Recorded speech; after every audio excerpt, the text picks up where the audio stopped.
السلام عليكم أصحابتا dhammaan meel walba aad joogtiinba waan idin salaam kusoo dhawaada sheeko kale oo xiiso badan sheekadan waxaa lagu magacaabaa Sunniita waa wiil Soomaali ah oo lagu magacaabo Cumar oo halkaas Hindiya waxbarasho u tagayo oo ay isjeclaanayaan gabar iyadana lagu magacaabo Sunniita kadibna jaceylkooda uu noqonayo mid dhibaato ay uga timaado maadaama ay isku wadan ahayn isku isir ahayn isku af ahayn waxay la kulmi doonaan dhibaatooyin iyo caqabado badan daawadayaal sheekadan waxaa qoray Aways Ahmed Cusmaan waxaana turjumaagu weyn Boodhar Warsame sheekada qaybtan koowaad waxay ku bilaabanaysaa waraya Sunniita nigada qayladan uma jeedid miya in aan meesha cashar ku dhigayo oo fadlan demi telefishinkana waa ay ka muuqatay inuu Mr. Mukhraji gabadhiisa uu ku xanaaqay Sunniita iyada oo aan erayno oran ay iyada oo deganaan la'aan ay ka muuqato meeshii iska sii meereysanaysay kadib markii aabaheed oo qolka ku dhigan oo uu cashar ku dhigay halkiisii ku laabtay waa qolka fadhiga u ah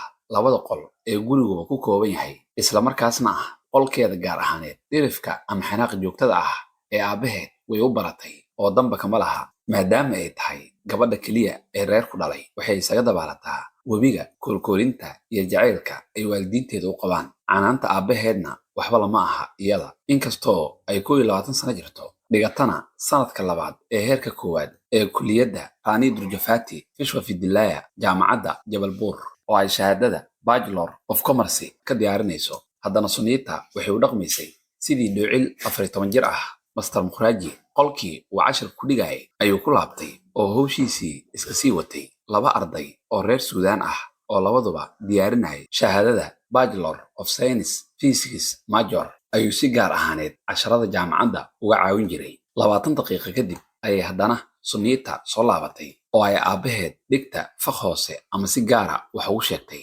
Mr. Mukhraji oo shaqadii uu hayay iyo maskaxdii uu u hayay laga mashquuliyay ayaa saacad u xirneed eegay wuxuu ogaaday in waqtigii uu ugu talagalay casharka ardaydan Suudaanta ah 5 daqiiqadood oo kaliya ay ka hareen wuxuu ku yiri haye hadde maanta intaas ayaan ku ekeenaynaa waa inoo birito oo aan halkaas ka sii wadi doono ayuu ku yiri markii uu Mr. Mukhraji ardayda xagga albaabka laga baxo uu sii dhaweynayay ayuu sii salaamay saaxiibkii Cali oo Soomaaliya ka yimid markii salaan diiran la isdhaafsaday ayuu Cali saaxiibkii oo isaguna Soomaaliya ka yimid markaasna dhiganayay sanadka hore ee Bachelor of Science Physics iyo macalinkiis baray wuxuu u sheegay in saaxiibkii uu doonayo in si gooni ah loogu dhigo casharo physics ah Cali isagu jaamacadda waa uu dhameeyay laakiinse waxaa lagu leeyahay oo ku dhiman imtixaanka hal maado oo xisaab ah oo laga doonayo inuu la galo dufcadda ku xigta ee ardayda sanad dugsiyeedka socda saddexdii sanadood ee uu dhiganayay digriga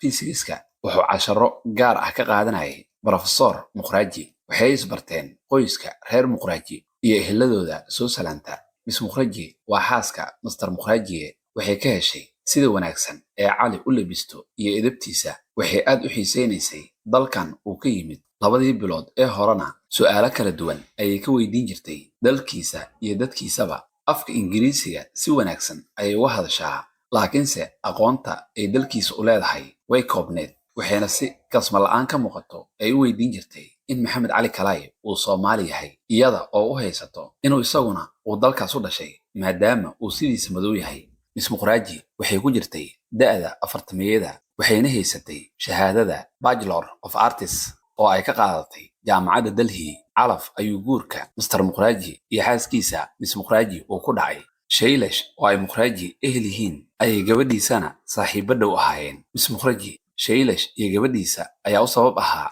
inay labadoodu isguursadaan reer Mukhraji oo guurkoodu mid farxad leh u noqday waxaa muddo gaaban kadib u dhashay gabar caafimaad qabta mar ayaa jirtay uu Cali u hadiyay Miss Mukhraji dhala barfoon ah oo aad u carfoon oo uu Imaaraadka Carabta uga soo gaday fasaxiisii xagaaga Miss Mukhraji barfoonkaas aad ayay u jeclay sanad iyo 2 bilood oo dhan ayuu barfoonkaas oo aan marna la furin armaajada ugu jiray reer Mukhraji waxay ahaayeen dad isdhowra oo la saaxiiba kaliya dadka dabcigooda oo kala leh ee heybadu ka muuqato salaan diiran mudane maalin wanaagsan Cali ayaa salaamay markii ay iska hor imaadeenba salaan diiran sidee tahay aad ayaan u fiicanahay mudane kanna waa saaxiibkii Cumar hadda ayuu Soomaaliya ka yimid wuxuuna bilaabayaa jaamacaddan Cali ayaa ku yiri Cumar oo aad u dhool cadeynaya ayaa salaan gacan qaaday Mr. Mukhraji Cumar ilaa daada 22 jirka ayuu ahaa laakiinse maalinta uu dhashay ma uusan garanaynin maadaama dadkiisu aysan caado u lahayn in taariikhda dhalashada carruurtooda si rasmi ah loo diiwaangeliyo. waxay caado u lahaayeen in taariikhda dhalashada carruurtooda ay la xiriiriyaan dhacdo waagaas ilmahoodu dhashay dhacday amaba waa u dhow dhacday. cali isagu wuxuu dhashay sanad guuro kasoo wareegatay geeridii sheekh caan ahaa, sidaasna waxaa loogu magac daray sheekh cumar alqaadiri. hooyadiisa taariikhda dhalashada ilmaheeda kuma xusuusan jirin kaltiriska kalandaaryaha casriga ah ee waxay ku xusuusan jirtay dhacdooyin dhacay markii ilmahaasi ay dhasheen. dhacdooyinkaas mid ka mid ah waxay ku aadanayd dhalashadii wiilkeeda u weyn oo ku beegnayd isla maalintii abkowgeeda dhintay, sidaasna loogu magac daray abkowga. gabadha ku xigta wiilkaas waxay dhalashadeeda ku beegnayd maalintii calanka la saaray, sidaasna ugu magac dartay maalinta xurriyadda qaranka xurriyo. brofesoorka si kal iyo laab ah ayuu salaanta uga gacan qaaday cumar, maadaama uu iska ogaa in dakhligiisa bishii soo gala ah uu 200 rubis u kordhi doono. waxaa la yaab lahaa in dakhliga kasoo gala casharada gaarka ah ee uu u dhigo ardayda ajnabiga ah uu ka badnaa mushaharka uu ka qaato jaamacadda jabalbuur oo mudaharaadyada shaqaalaha dartiis shaqo joojinta ku badnayd. mararkaas oo kale mudaharaadyada master mukhraaji wuxuu ku doodi jiray in ardayda ajnabiga ah mar kasta hindiya lagu soo dhoweyn doono. kadib wuxuu soo jeestay arrinta cumar keentay iyo taariikhdiisa waxbarasho. brofesoorku waxaa kale oo uu wax ka weydiiyey arrimo guud sida aabbaha muxuu ka shaqeeyaa iyo imise walaalo ayaa kula dhalatay. waa su'aalaha ardayga ajnabiga ah uu mar kasta ka filan karo hindida uu la kulmo. inkastoo uu mukhraji ku faraxsanaa kor u kaca mushaarkiisa oo ay 200 oo rubis u korortay, marna dareenka dhabta ah ee uu labadoodaba ka qabo ma muujin. taas beddelkeeda wuxuu yidhi, haye kolley waa la socotaa in xilligan oo lagu jiro dabayaaqada sanadka aysan ku habboonayn bixinta casharo gaar ah. kolley wax lee habeynee mudane cali ayaa ka dhex galay. cumar walaalkay camal waaye, waxaana rabaa inaad casharo gaara u siiso sidii aad aniga ii siin jirtay camal. haye markan waa kaa yeelaa, mukhraji ayaa ugu jawaabay isaga oo dakhliga u kordhay hoosta kaga faraxsan. wax yar isug bal jadwal xusuusiyihiisa ayuu eegay oo yidhi, waxaynu kulmi karnaa fiidadka 6:15 ilaa 7:15, isniinaha, arbacooyinka, jimcayaasha iyo sabtiyada. maadaama cumar af ingiriiska uu fahmayo oo uu ku hadli karo, brofesoorka waxaa u fududaanaysa in uu ka caawiyo kubaasidda imtixaanka. cumar yare intuu istaagay ayuu master mukhraaji iyo xaaskiisaba sii nabadgeliyey. markii ay kanjeelka guriga dhaafeen ee matoorkii mootada ay kiciyeen ayay isha ku dhufteen suniita oo balkoonka sare kasoo eegaysa. waxay qabtay oo ay xirnayd goono gaaban oo gaduudan iyo shaati gacmo dheere ah. cumar oo suniita sii fiirinaya ayaa si degdeg ah indhaha ugu duway xagga eyga reerka. kadib markii uu ku baraarugay in brofesoorkii uu kanjeelka ag taagan yahay. hase ahaatee markii brofesoorkii xagga gurigiisa aayar u sii socday ayuu mar kale suniita oo u dhool caddaynaysa jaleecay, isaga oo quruxda dabiiciga ah ee wejigeeda ka muuqato la dhacsan. suniita waxay lahayd dabeecad aysan lahayn hablaha ficeeda ah. deegaanka goofinda baafaan wuxuu ka koobnaa saf 8 dhismo ah oo ku yaala buqcad bannaan ballaaran ah. daarahaas dhaadheer dhammaantood si isku eg ayay u dhisnaayeen. dadka degganna badankooda arday ajaanib ah ayay ahaayeen. dhismo kasta wuxuu ka koobnaa 6 dabaq oo midkiiba ay ku yaalaan 2 guri oo kiiba 2 qol kasii kooban yahay. guryuhu waxay lahaayeen lambaro lagu aqoonsado oo ciwaankooda lagu garto.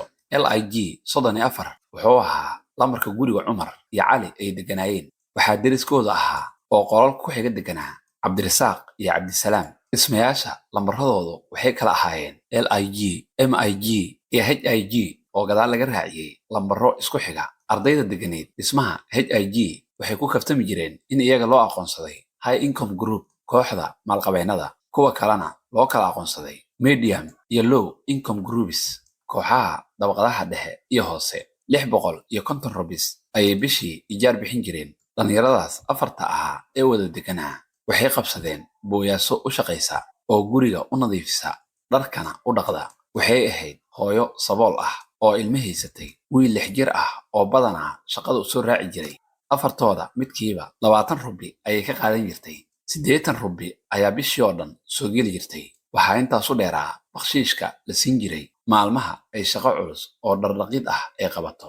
waxay kasbatay kalsoonida dhammaan dhallinyaradan taasna waxaa qayb ka ahaa aaminnimadeeda iyo iyada oo muddo dheer u shaqaynaysay. waxay markii hore u shaqayn jirtay 2 arday oo ajnabi ahaa oo ka tegay India kadib markii ay waxbarashadoodii iska dhammaysteen. maadaama ay aaminnimadeeda iyo daacadnimadeeda ay yaqiineen, waxay u qalqaaliyeen inay u shaqayso qaar saaxiibadood ka mid ahaa oo isla gurigaas deganaa, kuwaas oo haddana sidii oo kale kusii ballamiyey 4 dhalinyaro oo ay hadda u shaqayso. furaha guriga dhalinyarada waxaa la gelin jiray dalool yar oo iridda dhismaha weyn laga soo galo ku yaallo, halkaas oo ay booyasadu kala bixi jirtay oo guriga markay ka shaqaynayso ku furan jirtay. ardaydii horay u shaqaalaysiisay dhammaantood waxay isku raaceen inay qof aamina tahay kadib markii ay siyaabo kala duwan u tijaabiyeen. Cusmaan oo ahaa ardaygii ugu horreeyey oo shaqaalaysiiyey wuxuu si kas ah 20 rubi u dhex geliyey shaatigiisa jebkiisa, kadibna waa u dhiibay si ay ugu dhaqdo booyasadaasi. iyada oo aan hadal ka keenin ayay lacagtii u soo celisay Cismaan. mar kale ayaa jirtay oo Cismaan in adeerkii Siciid oo musqusha saacad kaga tegay maadaama uu sii ogaa inay maalintaasi dharka dhaqayso, laakiinse markaasna waxay muujisay aaminnimadeedii oo ma qaadan saacaddii ee waxay uga tagtay halkeedii. sidaas ayay dadka guriga uga mid noqotay. 4 dhalinyarada ah ee isla degan waxaa kale oo ay shaqaalaysiisteen nin cunno kariye ah oo Kirishtaan ah oo Moses la oran jiray, kaas oo ay bishii 200 oo rubis ku shaqaalaysiisteen si uu cunnada ugu diyaariyo 3 waqti. wuxuu ahaa wiil hayeysi ah oo badanaa xiran jiray surwaal jiinis duqoobay oo ku dhegan ah fanaanad cad iyo shaar buluug ah oo garbaha uga kala ridan. waxaa jirtay xanfaaftay oo la lahaa Muuse waa khaniis, marna oo si dhow ula shaqayn jiray dalxiisayaal reer Yurub ah. inkastoo cunnada Moses uu kariyo ay aad u macaanayd, weligii ma uusan kasban kalsoonida iyo ka helidda dadka uu u shaqeeyo.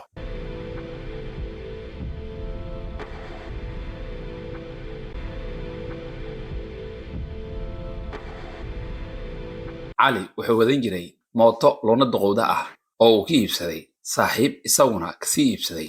saaxiibkiis oo go'aansaday inuu waxbarashada joojiyo si uu u galo ka ganacsiga dharka oo uu Bambay ka bilaabay. mootadaas loonada ah Cumar ayaa si fiican uga faa'iidaystay oo ku tegi jiray guriga reer Muqraji oo uu casharo gaar ahaaneed ku qaadan jiray iyo howlo kale oo uu ku fushan jiray. jaamacadda Jabalbuur aad laysuuma adkayn jirin in casharada la soo xaadiro maalin kasta. ardayda badankooduna waxay isku halayn jireen casharada ay macallimiin gaar ah ka qaadan jireen si ay hadhow imtixaanaadka ugu baasaan. cali saaxiibadiis ayaa damcay in sida uu u fikirayo ay wax ka beddelaan oo kula taliyey in aan u baahnayn inuu casharada oo dhan uu galaaska tago, maadaama aan jaamacaddan casharada laysku adkaynin ee marka la doono uu la tago. inkastoo cali arday wanaagsan uu ahaa oo isku dayay inuu maalin kasta kulliyadda xaadiro, wuxuu markiiba ka khanaasay habka kulliyadda wax laysku baro.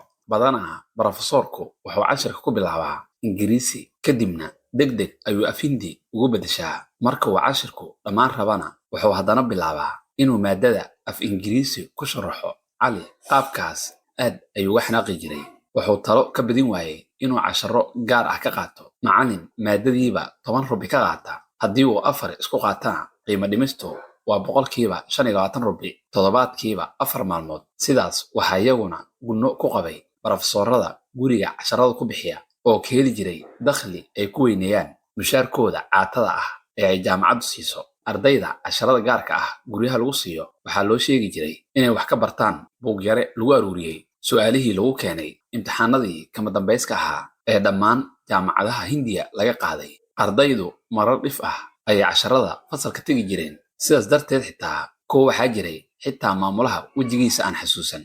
laakiinse ardayda qaa'ibta cilmiga saynisyada dhigta waxaa qasab ku ahaa inay casharada shaybaarka tagaan. Cumar markaan waa ula qabsaday casharadii uu guriga reer Muqraaji uu ku qaadan jiray oo uu dareemay sidii inuu gurigiisa joogo oo kale. maalinba maalinta ka dambaysa waxaa sii xoogaysanayay xiriirka isaga iyo reer Muqraaji ka dhexeeya. dhammaan xubnaha qoyskana si fiican ayay uga heleen isaga. Miss Muqraji waa xaaskii Muqraji ayaa xitaa mar dhahday cali ayuu aad ugu dabeecad egyahay. waxay ila muuqataa in Soomaalida oo dhan ay dad wanaagsan yihiin. cali wuxuu jeclaa in xiriirka uu Muqraji la leeyahay uu ku ekaado keliya saaxiibtinimo guud, laakiinse wuxuu xaqiiqsaday inay adag tahay intaas laga dhabeeyo. marka kasta ee daqiiqada ka hor intuusan casharka bilaaban yimaado waxaa guriga kusoo dhaweyn jirtay Miss Muqraji. Sunniita ayaa markaas koob biyo ah u keenta, koob shaah cadays ahna ugu xijisa, maadaama ay Sunniita xiisaynaysay barashada dhaqanka iyo caadooyinka Soomaaliya waxay gaari jirtay heer ay arrimo xitaa isaga qof ahaantiisa ku saabsan ay ku soo qaaqaado. Miss Mukhraji ayaa iyaduna Cumar ku koolkoolin jirtay inay siiso macmacaan laado loo yaqaano su'aalo badan oo ku saabsan Soomaaliya, dadkeeda, lacagta laga adeegsado iyo habka waxbarasho ee dalkaana weydiin jirtay. Cumar waxa uu muuqatay in Sunniita iyo hooyadeed ay aad u kala duwan yihiin. Sida Sunniita ula hadlayso waxaa ka muuqatay run sheegnimo, geesinimo iyo daacadnimo aan hooyadeed ka muuqan. Miss Mukhraji inkastoo edboonaan iyo anshax ay ka muuqdeen, haddana qaab diblomaasiyadeed ayay u hadlaysay, taas oo malaha ay ugu wacnayd da'deeda waayo aragga ah. Cumar wuxuu ogaaday in Sunniita dadka oo dhan ay sidaas ula dhaqanto, ha ahaadaano ehelkeeda ama ajnabi. Waxaa kale ee uu ogaaday in Sunniita sidii inay wax qarinayso oo kale ula hadlayso marka ay hooyadeed ag joogto, markase ay labadooda kaliya yihiin ay si ka duwan ula haasawdo. Wuxuu niyadda iska weydiiyey in Sunniita sida ay ula dhaqmayso arrin gaar ah ay ku jirto iyo in kale. Wuxuu bilaabay in waqtigiisa firaaqada oo dhan uu soo jeed ugu riyoodo Sunniita oo uu xusuustiisa dib ugu laabto inta mar oo ay wada joogeen. Sunniita iyadana dhinaceeda waxaa ka xoog batay dareenno qalbigeeda isku haystay. Waxay dareentay ka helitaan xoog badan oo ay u qaaday Afrikaankan ilaa heer dhadhab ah. Sida caadiga ah, Sunniita martida ragga ah amaba dadka aysan is aqoonin way ka xishoon jirtay. Inay sida furan ragga ula sheekaysatana laguma aqoonin. Markii ay sanadkii hore ee jaamacadda dhiganaysay, wiil ay isku fasal ahaayeen oo Gotham la oran jiray ayaa inuu shukaansado isku dayay. Inkastoo markii hore ay ku gacan sayrtay, wuxuu ku guulaystay inay isku raacaan ballan ay filim ku soo daawadeen Shalemo Rahul. Isla maalintaas ayuu xiriirkoodii dhammaaday kadib markii uu Gotham isku dayay inuu afkiisa keeda u soo dhaweeyo. Waa isla sida filimada reer galbeedka ay ku sameeyaan ayay islahayd iyadu. Sunniita waa haleeli weyday talo aan ka ahayn inay wejiga dharbaaxa kulul uga jiido. Markaas ayaa ugu horeysay uguna dambaysay nin ay la kulanto. Sunniita waalidkeed sidaas uma sii danayn jirin xiisaha ay gabadhooda u qabto ardaygan ajnabiga ah. Waa Cumare, gabartooda keliya oo ay dhaleenna xitaa wax shaki ah kama qabin. Sunniita waxay aad uga heshay Cumar oo dhowri jirtay inuu yimaado oo ay kala sheekaysato dalalka kala duwan ee uu tegay. Maqalka guuxa mootadiisa wuxuu xawaare ku dhaqaajin jiray xawliga garaaca wadnaheeda, wayna ku farxi jirtay sida ay u xafiday waqtiyada uu Cumar casharada u yimaado. Aad ayay u welweli jirtay haddii uu soo daaho xitaa hal daqiiqo. Arrintaasi waxay welwel daran ku abuurtay hooyadeed oo shaki ka qaaday sida gabadheedu wiilkan Afrikaanka ah aad ugu danaynayso. Sunniita aad ayay u dareensanayd geelidda xooggan oo ay u qabto Cumar, taasoo aysan iyadu waxba ka qaban karaynin. Hase yeeshee waxaa ka xoog batay dhankeeda waaqicinimada. Nafteedana waxay u sheegtay inay khalad tahay in dareen sidaas u xooggan ay u qaado qof qalad. Cumar aragtidheeridiisa ayaa tustay in uu naftiisa uga faa'iideeyo oo uu sida ugu wanaagsan uga dhabeeyo. qaybtiisa hoosena wuxuu ka dareemay in arrintaani ismoodsiis carruurnimo ay ka weyn tahay. Wuxuu maankiisa hoose ka dareemay in Sunniita ruuxeedu ay dareenkaas la qabto. wuxuu rumaysnaa in sida ugu dhaqsiyaha badan uu Sunniita dareenkiisa ugu sheegto. Intii uusan taas samaynin, wuxuu garowsaday in marka hore uu saaxiibkii kala tashado arrinta. Maalin maalmaha ka mid ah, markii sida caadada ahayd uu Moses qadada u koray, ayuu Cumar saaxiibadiisa la deganayd arrintii u caddeeyey. Wuxuu u qirtay dhacdooyinkii kala dambeeyey ee gaarsiiyey inuu gabar Hindiyad ah caashaqo, iyadoo qof kastaa si digtooni aan nuuxsi lahayn ugu dhegaysanayo. Hase ahaatee, isagoo sheekadii jacaylkiisa curdanka ah aanba dhammaynin, ayay Cali iyo Cabdisalaan diidma cad ee ka muujiyeen arrintaas. Cabdirasaaq oo ahaa nin arrimaha xagga macquulnimada uun ka eego, dhegaysta wanaagsanna ahaa, ayaa isagu madaxa u ruxay oo sheegay in arrintaasi ay iska dabiici aan lala yaabin tahay. Markii Cumar sheekadii saaxiibadiis u dhameeyey, Cali iyo Cabdisalaan markaana si qeexan ayay ugu diideen arrinta aslanba. Cabdisalaan ayaa soo tixay sheekooyin kala duwan oo ku saabsan jacaylo dhex maray ardayda ajnabiga ah iyo gabdho Hindi ah, kuwaas oo guuldarro ku wada dambeeyey ilaa uu gaaray inuu yidhaahdo sideedaba jacaylka noocan ah meelna gaari maayo, maadaama ardayda ajnabiga ah badankoodu aanay ka nabadgelaynin ehelada gabdhaha Hindida ah haddii uu jacaylkoodu bannaanka u soo baxo. Wuxuu xusay in arday Nigerian ah iyo gabar Hindiyad ah oo saaxiibtiis ahayd uu jacayl ku dhex maray magaalada Pune. Gabadhu aad ayay wiil ku jeclayd, maadaama ay gabadha waalidiinteeda ay aad uga soo horjeedeen guurkooda. Markii ay ogaadeen qoto dheeraanta jacaylkooda, waxay go'aansadeen inay jacaylka gabadhooda iyo wiilka Nigerianka ah ka dhexeeyo ay joojiyaan. Waalidiintu xitaa waxay uga hanjabeen wiilkii inuu wax daran uu mudan doono haddii uusan ka harin gabadhooda. 2 bilood oo buuxdo ayay ku qaadatay in Cumar iyo Sunita ay jacaylkooda dhabta ah isu sheegtaan. Ma aanay awoodi karaynin in dareenka caashaq ee ay isu qabaan ee maalinba maalinta ka dambaysa sii xoogaysanayay ay bannaan kaga dhaqaaqaan. Caashaqoodii ilaa muddo ayuu sii xoogaystay. Reer Mukhraajina wax shaki ah kama qaadin arrintan labadan dhalinyarada ah u hursan. Saaxiibtinimadoodana mid iska caadi ah ayay soo qaadeen. Maanfurnaanta ka muuqatay reer Mukhraaji ee ku aadan saaxiibtinimada gabadhooda madida ah ee kala dhexaysa arday Soomaali ah waxaa ugu wacnaa Miss Mukhraaji oo qof Keni adag ahayd ayaa odaygeeda noloshiisa saamaysay. Waxay jaamacadda Jabalpur ka qaadatay shahaadada Master of Science in Microbiology, kadibna waxay 8 sannadood macallimad ka ahayd Government Science College. 3 sannadood kadib dhalashadii Sunita ayay shaqadii iska daysay kadib markii dakhliga dhaqaale ee odaygeedu uu ku kordhay casharada gaarka ah ee uu guriga ugu dhigo ardayda ajnabiga ah. Kadib waxay noqotay la taliyaha gaarka ah ee Professor Mukhraaji noloshiisa oo dhan maamusha. Mar kasta ee uu doonayo inuu go'aan culus qaato iyada ayuu la tashan jiray oo taladeeda qaadan jiray. Go'aanka xaaskiisa ayuu si aan caadi ahayn u aaminsanaa maadaama aysan weligeed talada saxan gafin. Professor Mukhraaji waa uu dareemay xiisaha aan qarsoonayn ee Sunita u hayso Cumar. Kadibna xaaskiisa ayuu kala tashaday. Waa isku diiday taas. Waxay ku tiri, nagadaa adiguna xabiibi, gabadhaynu aad ayay u taxaddar badan tahay. Way kala garanaysaa waxa ay samaynayso. Markaas ayaa ugu dambaysay shakigiisii oo uu ku qancay inay wax kasta hagaagsan yihiin. Guriga Cumar iyo saaxiibadiis ay deganaayeen wuxuu xarun madadaalo u ahaa oo imaan jiray ardayda Soomaalida ah ee kale ee agagaarkaas deganaa. Qaarkood maalin kasta way imaan jireen, qaarna maalmaha fasax leeyahay. Abbaaraha 5 galabnimo balakoonka ayay isugu imaan jireen oo idaacadda BBC-da ku dhagaysan jireen. Kadibna arrimo siyaasadeed ayay ka doodi jireen. Arrimahaas ayaa si xamaasad sare leh looga doodi jiray. Badanaana dooduhu qaylo iyo buuq ayay ku dhammaan jireen. Maalin ayuu Cumar saaxiibadiis la deganaa u soo bandhigay dareenka dhabta ah ee uu Sunita u qabo. Kadibna Cabdirasaaq ayaa wuxuu bilaabay dood ku saabsan haweenka Hindida ah. Ujeedkiisa ugu weyn wuxuu ahaa in uu kala muujiyo faa'iidada iyo khasaaraha oo uu Cumar arrintan kala kulmi karo. Doodii maalintaas Cumar cabsidii iyo welwelkii hayay ayay kusii kordhisay. Cabdisalaan oo arrintii la hadal qaadaba mar kasta meel adag ka istaaga ayaa soo qaaday dilkii wiil yar oo Falastiini ahaa oo gabar Hindiyad Kiristaan ah ku saqajaamay. oo Kiristaanku soo kama dhexdhexaadsana oo kama maanfurnaa Hindida kale. Yaa maanfurnaan ah. Cabdisalaan ayaa ku qayliyey, weligaa ma la kulantay maamulaha Speaker College? Waa wadaad muxaafid xag jir ah oo xitaa haddii uu arko wiil gabar la hadlayo iskuulka waa laga ceyrinayaa. Yaahu, waxaas miyaad rumaysatay? War dumarka waa u jiljilcan yahay. Anigaa xusuusto ayaantii wiil xilligii la isqorayay kadib soo codsaday kulliyadda oo uu u diiday inuu iskuulka dhigto. Laakiinse markii ay gabar sidaasoo kale u soo codsatay uu u oggolaaday. Cabdirasaaq ayaa ku andacooday. Inkastoo Cumar jir ahaan uu meesha joogay, qalbigiisu meel kale ayuu ku maqnaa. Sawirka Sunita ayaa maskaxdiisa maansheeyey. La jooggeedana waa u hiloobay. Wuxuu ogaa inay aad u jeceshahay, aadna waa uu ugu xiisay.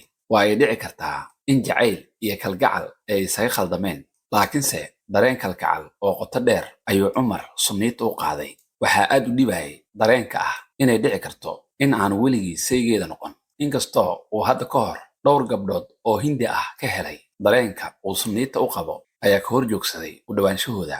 Hooyadiis ayaa iyaduna aad ugu adkaysatay inuu guursado keliya gabar Soomaaliyeed oo qabiilkiisa ka dhalatay. Hooyadii ay Sacdiyo habeenkii uu Indiya usoo duulayay oo dhan hurdo indhaha ismaysan geynin. Dal qof kastaa sixiroole yahay oo masasbaas lala ciyaaro ayay ka aaminsanayd Indiya. Waxay u qabtay inay dhici karto in gabar Hindi ah ay sixirto oo ku qalqaaliso inuu guursado. Dumarkaas Hindida ah ayay aad ugaga digtay. Igaarkii iska jirhee yay ku jiidanin timaheeda jircan iyo gibilkeeda cad. Balaayo waayo kuwaas. Meel kasta masas aad ku arkee. Aniga waa ka saa. Marka ay dhalinyarada waxbarasho dibadda u aadaan maba soo noqdaan iyagoon gabar ajnabi ah soo guursan. Cabdulqaadir Makasaysido oo dhakhtarka ah intii aasruushka u bixin 5 waqti waa dukan jiray ayay si qiiro leh ugu raacisay. Hadda waa aragti maahino isagoo habeen iyo maalin cabhooyo oo naag aan gudnayn oo caddaan ah uu hadda la seexanayaa. Uma laakiinse Hindiya iyo Ruusiya isku mid maahano.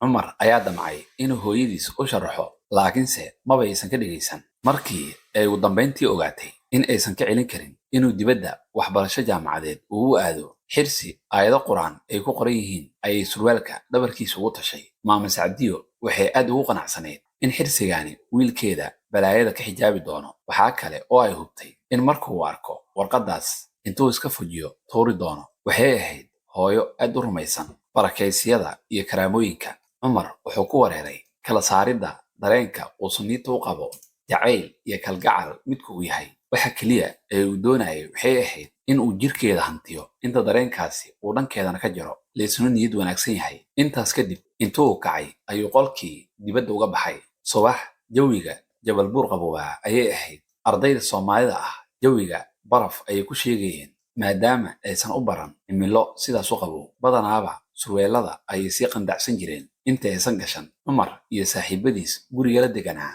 waxay u lugayn jireen garoon ay kusoo jimicsan jireen. Subaxaas Cumar inuu hurdada hore ka kaco oo uu raaco waa uu awoodi waayey. Markii uu soo toosay cadaygeed uu Soomaaliya kala yimid ayuu ku rumayday. Kadibna waa uu qubaystay oo firfircooni dareemay. Kadibna saaxiibadiis oo garoonkii jimicsiga ka soo laabtay ayuu ku biiray oo balakoonka kula nastay. Moses ayaa koob shaah caddeys ah oo cunto kariyihii Kirishtaanka ahaaye iyo xaleefyo rooti ah oo ukun duban la socoto u keenay. Cabdirasaaq ayaa sidii caadadu u ahayd xaaladda siyaasadeed ee Bariga Dhexe ka sheekeynayay. Kursi ayuu ku santeecsanaa, luguhuna waxay u saarnaayeen biraha xeyndaabka balakoonka isku haya. Wuxuu hibo u lahaa faaqaynta siyaasadda adduunka iyo faahfaahinta ujeedooyinka dhacdooyinka ka dambeeya. Marna ma dhaafi jirin inuu akhriyo wargeysyada maalinlaha ah ee Hindiya ka soo baxa iyo dhegaysiga laanta af Soomaaliga ee idaacadda BBC-da. Markii uu ogaaday in dhammaan wargeysyada dalka ka soo baxa ay xiiso leeyihiin, mid kastaana kan kale wax aanu qorin qoro, wuxuu iska jeclaystay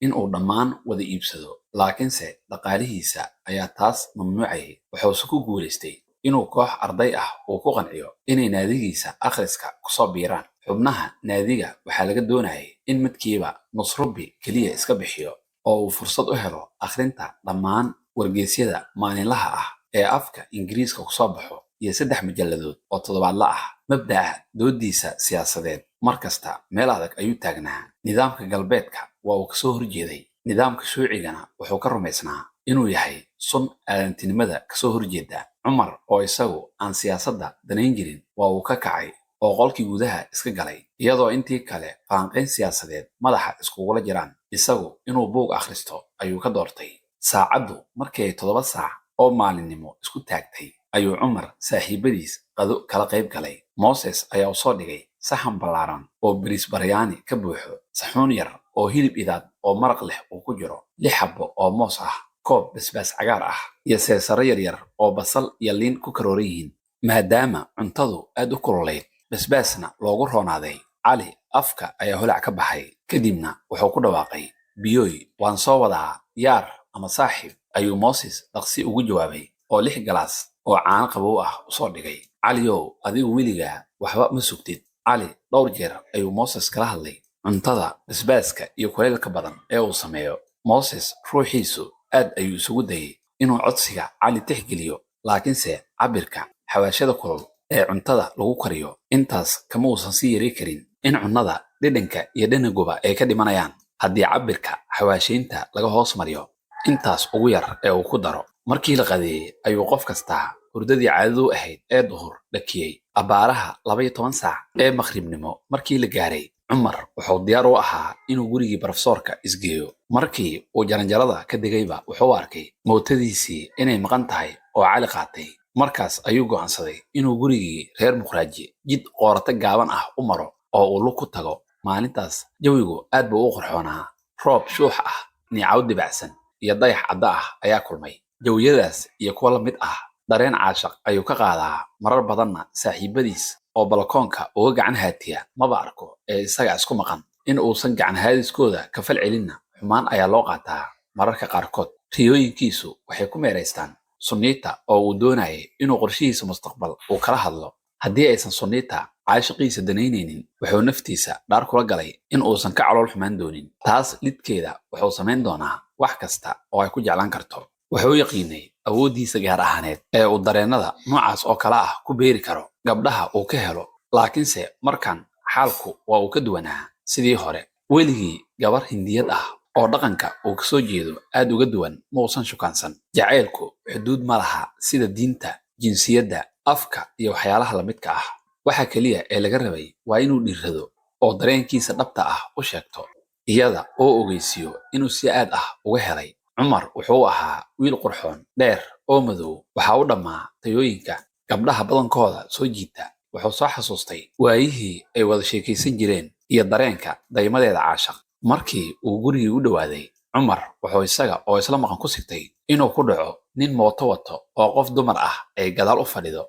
helow mudane, wuxuu salaamay master muqraaji. master muqraajina kor ayuu uga gacan haatiyey. halow aja, mar dhow ayaan fariin kuu reebayay. maanta waxaan u soconnaa xaflad casho ee fadlan cashir ma jiro, sidaas ogow. brofesor muqraaji ayaa sidaas ku wargeliyey. cumar ayaa ku jawaabay, dhib ma laha, mahadsanid, waa inoo berri iyo kulankii caadada inoo ahaa. cumar ayaa salaan nabadgelyen ah u gacan haatiyey oo jidkii gurigiisa dib ugu laabtay. cumar waa uu dareensanaa haddii uu daqiiqado un kadib uu imaan lahaa guriga reer muqraaji, inuu ugu imaan lahaa sunniita kaligeed oo uu xoogaa iyada iskala sheekaysan lahaa. wuxuu go'aansaday inuu gurigii reer muqraaji ku noqdo, sunniitana ka qariyo in uu waalidkeed la kulmay.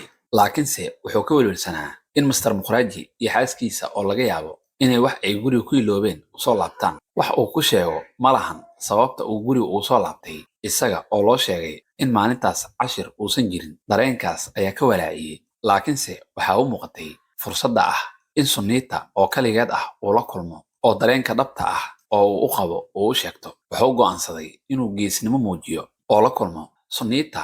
iyaduba aad ayay cumar uga heshay, laakiinse si ay ugu sheegato ma aysan garanaynin. waxay rabtay in dareenka ay u qabto ay si cad uga sheegato, laakiinse waa ka xishoonaysay.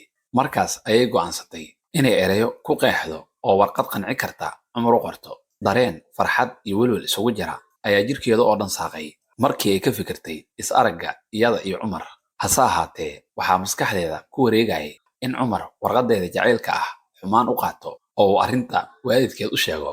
waxaa kale oo aanay hubin sida uu uga fal celin doono marka ay u sheegato jacaylka ay u qabto. markii hore waxay ka fikirtay inay isaga toos ula hadasho oo u sheegato dareenka dhabta ah ee ay u qabto. laakiinse markay sidaas ku fikirtaba, caloosha ayaa gadoonta. taas oo ah sababta ay u go'aansatay inay warqad jacayl oo aad u faahfaahsan u qorto. iyadoo warqaddii faraha oo ay aad ugu adkaynayso ku haysato ayay geesnimo iska doontay oo balkoonka istaagtay. halkaasna cumar imaanshihiisa ku sugtay. daqiiqada kadib cumar ayaa kanjeelada soo istaagay. eegii reerka ayaa ciib bilaabay. sunniitana intay soo oroday ayay albaabkii furtay. cumar iyo sunniita iyaga oo aan erey is oran ayay daymo iskula dhankageen sidii midba kan kala ogaa wixii maskaxdiis ku jiray. ugu dambayntii sunniita ayaa aamusnaantii xijin weyday oo hadal bilowday. waxay tiri, aabbe mar dhow ayuu baxay, wuxuuna igala dardaarmay inaan warqaddan kuu dhiibo. cumar ayaa isaga oo gacantu gariirayso ka guddoomay baqshad aad u qurxoon. isla daqiiqadiiba warqaddii ayuu isha la raacay oo magaciisa dusheeda ka aqoonsaday. haa, mar dhow ayaan dibadda kula kulmay oo waa ii sheegay. cumar ayaa si degdeg ah u yidhi oo haddana garowsaday inuu qalad galay. ma wuxuu kuu sheegay inaan fariin kuu hayo? maya ayuu yidhi. wuxuu ii sheegay in uusan maanta cashar isiin karin. cumar ayaa shigshigid bilaabay. sunniita ayaa islamarkiiba fahantay in cumar aragtideeda oo keliya u yimid. way qosashay oo tidhi, maad soo gashid oo xoogaa iska fadhiisatid, cabitaan ayaan kuu keenayaa. ka dhab ma ahayn hadalkaas. maya mahadsanid ayuu ku yidhi. hadda waan iska baxayaa oo berrito ayaan imaan doonaa.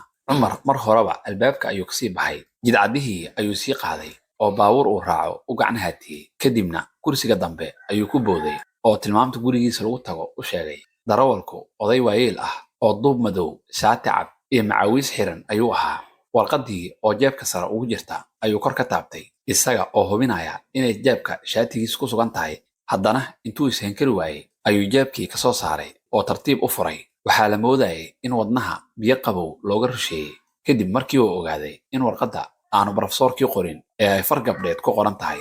dhowrkii eray ee ugu horreeyey ee uu akhriyey waxay u dhignaayeen gacali cumar waan ogahay inaad la yaabi doonto warqaddan. Warqaddii ayuu degdeg isugu laabay oo bakshadeedii ku celiyey. Markii Cumar uu gurigiisii gaaray, toos ayuu sariirtiisii u abbaaray oo warqaddii akhris ku bilaabay. Sida caadiga ah, warqadaha loo soo diro sariirta ayuu ku dul akhrisan jiray. Akhrisyada kale ee waaweyna miiska akhriska ayuu la tegi jiray. Qoraalkii uu warqaddaas ka akhriyey, su'aalihii uu qabay oo dhan ayuu uga jawaabay. Kuwa kale oo hor lehna waa ku dhaliyey. Gacali Cumar, waan ogahay inaadan iga filanaynin warqaddan oo aad la yaabi doonto, laakiinse inaan qoro waan ka maarmi waayey. Ma jirto si kale oo dareenkan aan kuu qabo aan ku soo gudbiyo.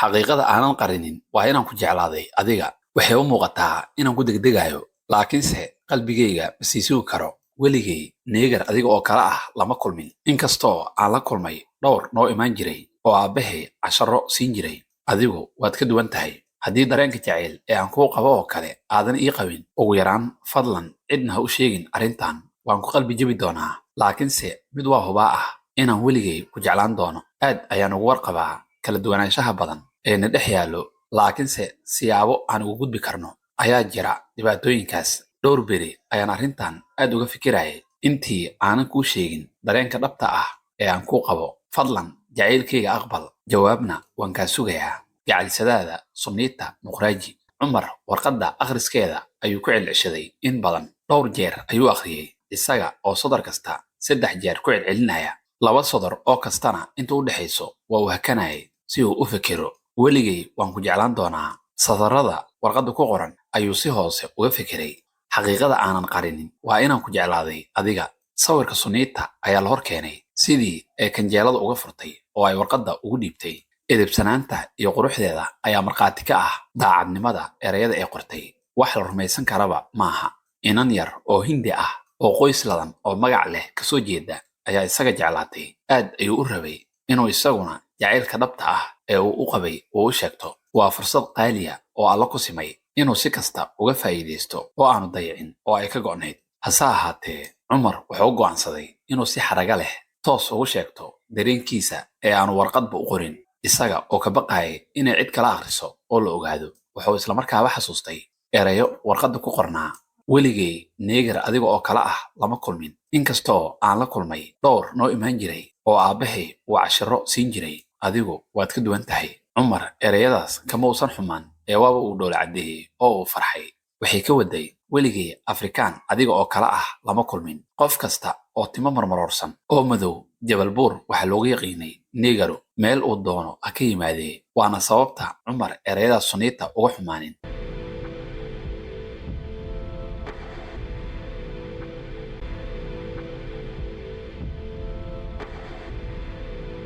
Maalinta Good Friday loo yaqaano ayaa la gaaray. Cumar iyo inta kale ee dhowaan timid maalin fasax ah ayay u ahayd. Hase ahaatee, Cumar maskaxdiisa oo dhan waxaa buuxiyey sidii uu Sunniita ula hadli lahaa. Wuxuu qorshaystay in uu gurigooda tago nus saac ka hor xilligii caadiga ahaa si uu jacaylkiisa ugu sheegto. Professor Muqraaji wuxuu xilligaas aadaa wiil yar oo Ani la yiraahdo oo uu gurigiisa casharro ku siiyo. Wiilku waxaa dhalay waalid ay muddo dheer Muqraaji ay saaxiibo ahaayeen. Kursi cuuriyaan ayuu ku socdaa. Kadib markii uu shil halis ahaa galay, wiilkaas waalidkiisa waxay ku dhaarteen inay wiilkooda madiga ah riyadiisa mustaqbal ay si dhab ah u gaarsiiyaan. Dhaqaale aad u badan ayay ku bixiyeen. Shilka ka hor, Aniil arday aad u firfircoon oo bashaash ah ayuu ahaa. Wuxuu aad iyo aad u jeclaa wadida mootada oo si xaraga leh aadna u xawaaro sareeyo u wadi jiray. Deriska waxay ku garan jireen guuxa iyo xawliga ay mootadiis ku socoto. Marka uu wadaayo, hooyadiis markasta way uga digi jirtay.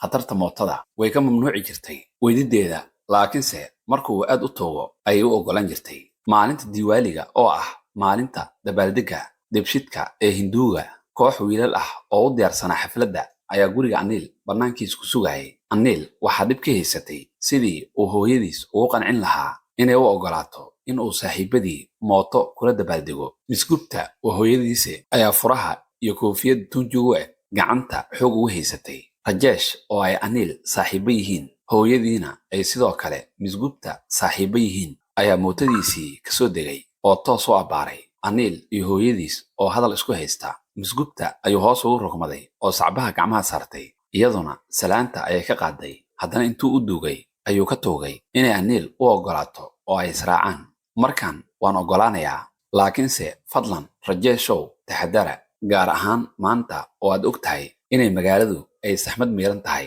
oo diiwaali lagu jiro waxba ha ka welwelin eedo waxaan u soconnaa xaflad ardayadeed oo jaamacadda ka dhacaysa leh been ayuu u sheegay wax daran ma dhacayaan laakiinse wax baas leh ayaa dhacay maalintaa 2 saacadood iyo bar kadib heeganka GG Hospital in wiilkoodii isbitaalka la dhigay kadib markii ay shil gaari weyn oo ay isku dhaceen galay Miss Gupta telefoonkii ay ku hadlaysay ayaa faraheeda ka siibtay intii loo sheegayay sidii ay wax u dhaceen markii ay maqashayna iyada oo dabaqsan ayay dhacday anilyare shilkaas kuma uusan dhiman nasiib wanaag laakiinse labada lugood iyo gacanta bidix ayuu ka jajabay sanad dhan ayay ku qaadatay in qoysku uu la tacaalo musiibadii ugu weyneed ee abid ku dhacda oo ay caadigoodii ku soo laabtaan aniil waa uu raystay laakiinse inta noloshiis ka hartay kursi cuuriyaan inuu ku socdo ayay noqotay aad ayay u murugo badnayd aragtida wiil yar oo isboortile firfircoon ah oo kursi cuuriyaan ku aruuray noloshiisa oo dhan ilin badan ayaa indhaha Miss Gupta ka qubatay markii muddo la joogay ayay xaaladoodii xoogaa caadi ku soo laabatay oo ay la qabsatay aniil waxay waalidkiis u ballan qaadeen inkastoo shilkaas xun uu ku dhacay aanu saaxiibadiis waxbarashada kaga harin ilaa uu shahaado jaamacadeed qaato sanad nasasho ahaa kadib waxay ku guulaysteen inay jaamacaddiisii dib ugu celiyaan saaxiibtinimada ka dhexaysay reer Muqraaji iyo reer Gupta ilaa 10 sano ayay shaqaynaysay Professor Muqraaji markii uu maqlay warka qadartii naxdinta lahayd ee reerkan ku habsatay iyo sida ay uga walwalsanaayeen in wiilkooda waxbarasho wanaagsan uu heli waayo maadaama uu curyaamay ayuu habeen albaabka guriga reer Gupta soo garaacay kana ballan qaaday inuu maalin kasta guriga aniil ugu iman doono oo bilaash casharada iskuulka uga caawin doono Umar gurigii reer Muqraaji ayuu soo gaaray eygii markaan maciin malaha Sunita ayaa hoos ugu sheegtay arrintooda jacayl ayuu Umar isiri sidii caadadu ahayd ay Sunita u soo dhaweysay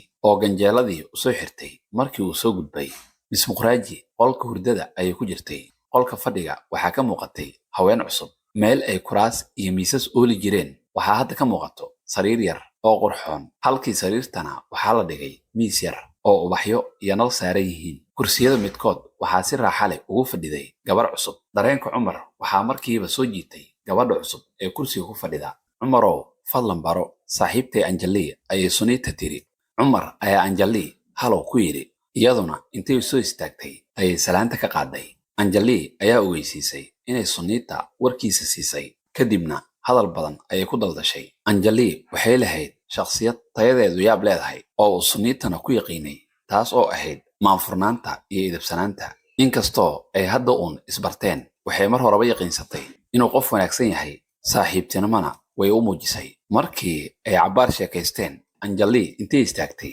ayay tiri waan sii baxayaa hadda ee waynoo kulan dambe Umarow Sunitay adigana waynoo mar kale maxaad xilligan horeba u baxaysaa Anjali hadda uun ayaan kulanay ayuu ku yiri Umar maya hadda waan badahay laakiinse mar kale ayaan kulmi doonaa Sunita oo faraxsan ayaa saaxiibteed xagga albaabka laga baxo u sii dhaweysay way soo laabatay oo Umar soo hor fadhiisatay bishime ingagay ayaa la iskala soo horjeestay ileen riwaayadda qaybteedii ugu adkayd ayaa hadda uun bilaabatay warqadaadii waan akhriyay waana kaaga mahadcelinayaa ayuu Umar ku bilaabay haddii aad iga rumaysanayso aniguba waxaan rabay in aan kuu sheegto jacaylka aan kuu qabo ayuu u raaciyay ku mahadsanid erey kasta oo aan warqadaas ku qoray waa iga dhab ay Sunita oo neefta jiidayso ugu jawaabtay waxay la tahay inaan si qoto dheer uga sheekaysano arrintan laakiinse uma malaynayo in aynu waqti u helayno waxaan ka wadaa waalidka weligood ogolaan maayaan maanta waxaan nusaac u soo hormaray inaan arrintan kuu sheego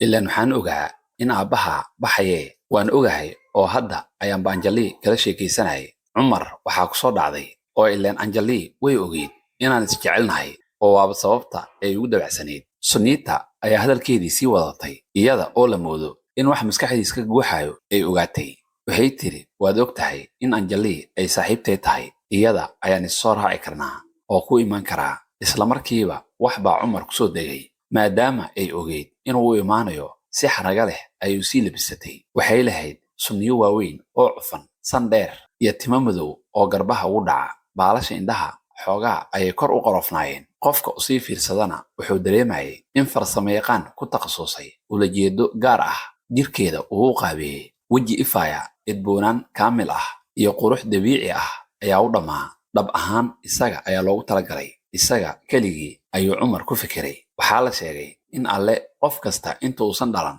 calafkiisa sii qoray. Sunniita aniga ayaa la ii qoray. hadda waa aniga oo keliya. dabcan aniga hantinaya.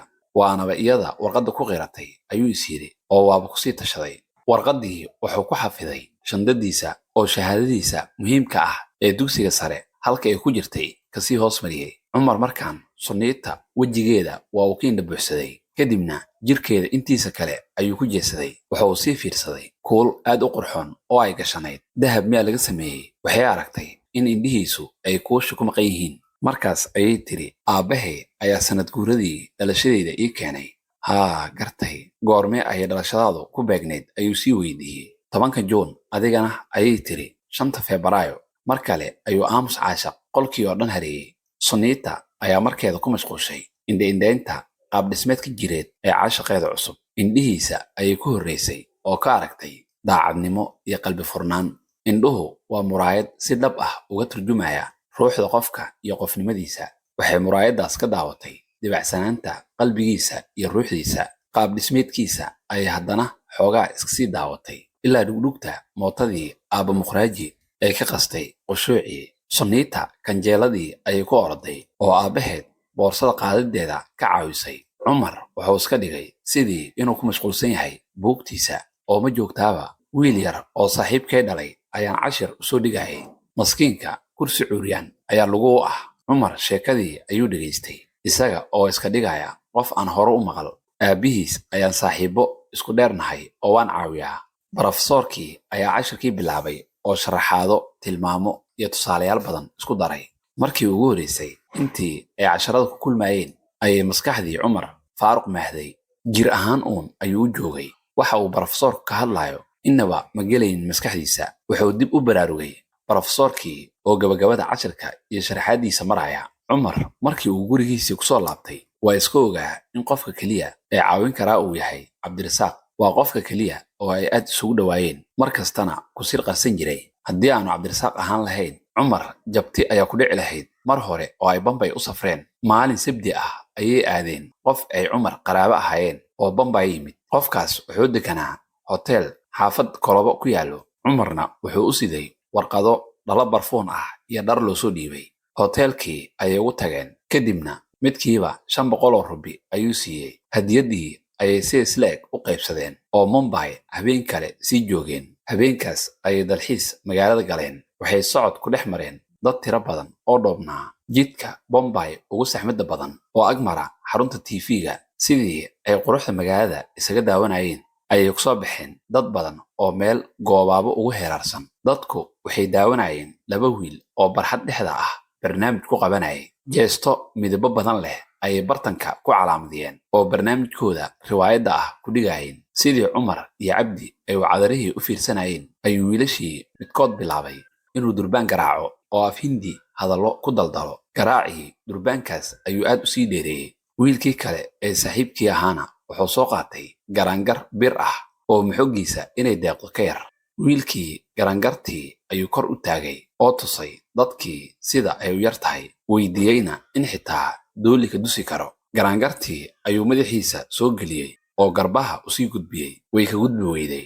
xoogaa ayuu la xarbiyey isaga oo saaxiibkii taageero dhiirigelineed ka helayo. wuxuu ku guulaystay inuu hal garab iyo gacan keliya dhaafiyo garangartii yarayd. wiilkii yaraa dhidid ayuu bilaabay. dadkii daawanayay oo dhanna welwel ayaa ku abuurmay. Cumar oo aad u fiirsanayay ayaa isaga xanuun aan helin faraha la duubtay. wiilkii garabkii iyo gacantii kale ayuu garangartii yarayd dhaafiyey oo inuu xabadkana dhaafiyo halgan u galay. arrintu hadda meel halis ah ayay maraysaa. wiilkii saaxiibkii ayaa dareemay halista aan la filaynin ee taagan oo durbaankii xoog u sii garaacay. erayo afkooda ahna kula hadlay wiilkii dhibbanaa. wuxuu la raftay sidii uu garangarta xabadka u soo dhaafin lahaa. dhammaantiisna dhidid ayaa qooyey.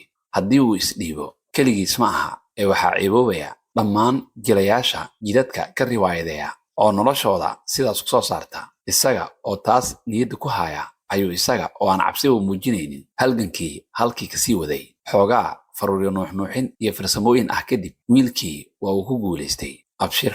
Cumar wuxuu la yaabanaa ujeedka ka dambeeya xanuunkan ilaa uu markii dambe ogaaday markii uu arkay wiilashii oo garangar bir ah bartamaha dhigay oo lacago nool iyo qadaadyo isugu jira loo daadinayo.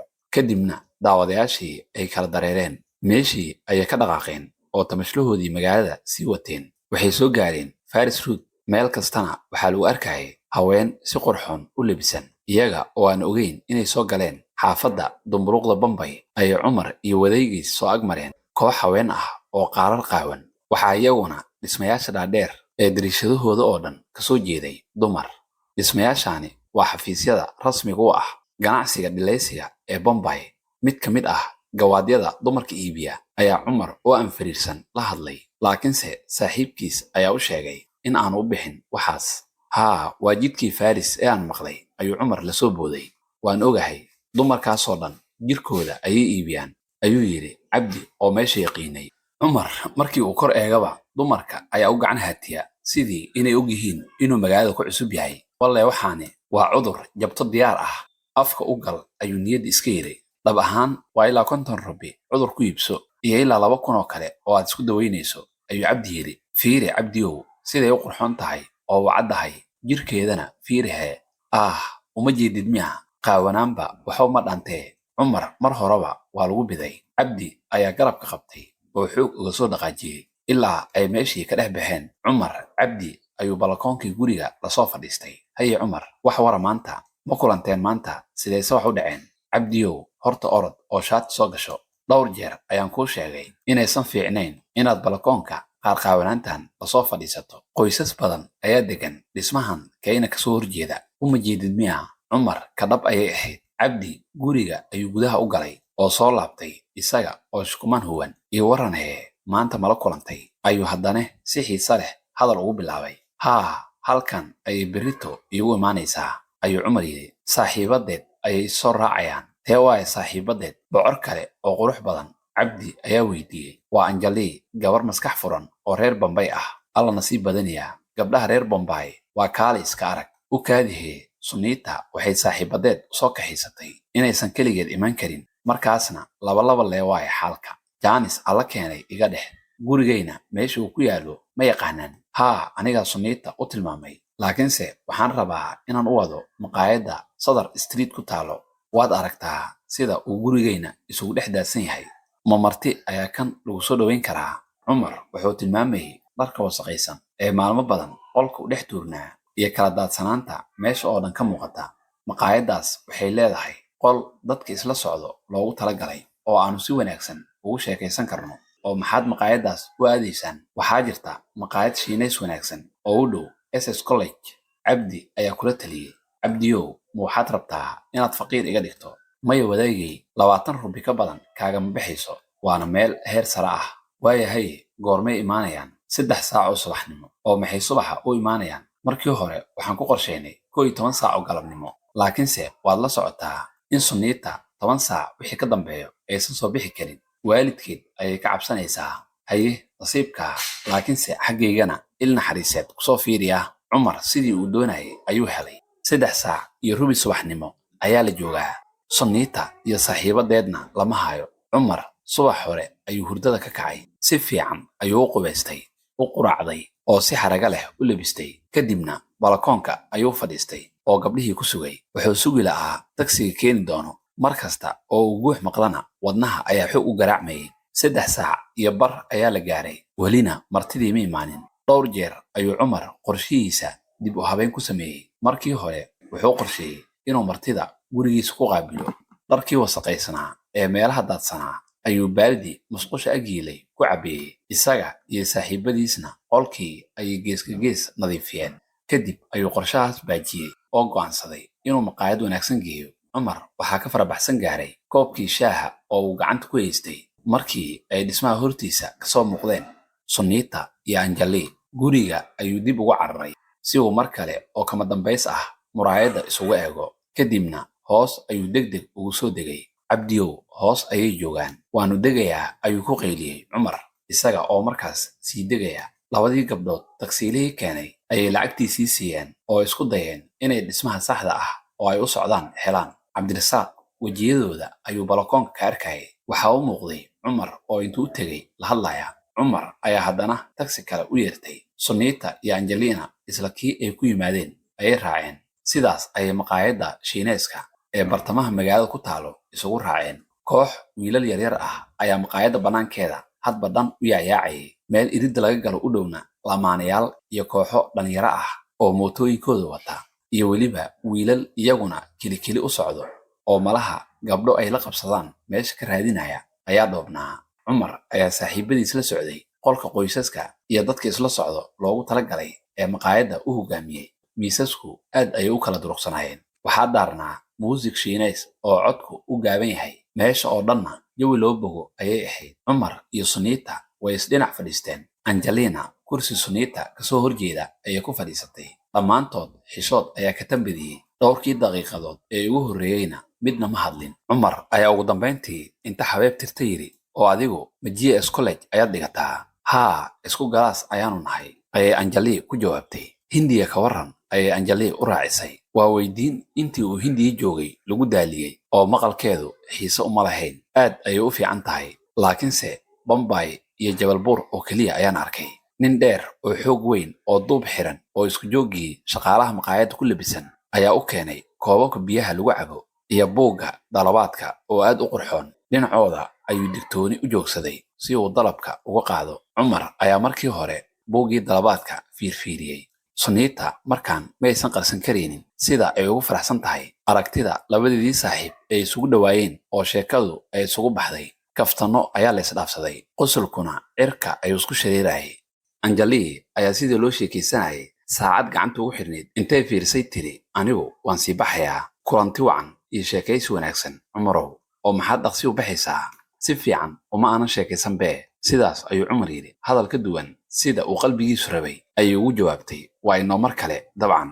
sunniita ayaa markaan istaagtay oo saaxiibteed si yaro dhawaysay. isla markii sunniita kursigii ay fadhiday kusoo laabatayba cumar ayaa inta kacay xagga musqusha aaday. waxaa daaradda ama barxadda taagnaa adeege isku joog guduudan wato oo cumar dhinaca musqusha ka jirto u tilmaamay. sunniita kursigeedii ayay iska fadhiisatay oo sugtay intii cumar kasoo laabanayay. iyada ayaa saaxiibadeed kula soo ballantay inay u firaaqayso markay xoogaa maqaayadda ku sheekaystaan. iyada oo sheekada ka fikiraysa halka ay sheekada ka bilaabi lahayd ayuu cumar soo ag fadhiistay. ma og tahay horta, ayuu hadal ku bilaabay.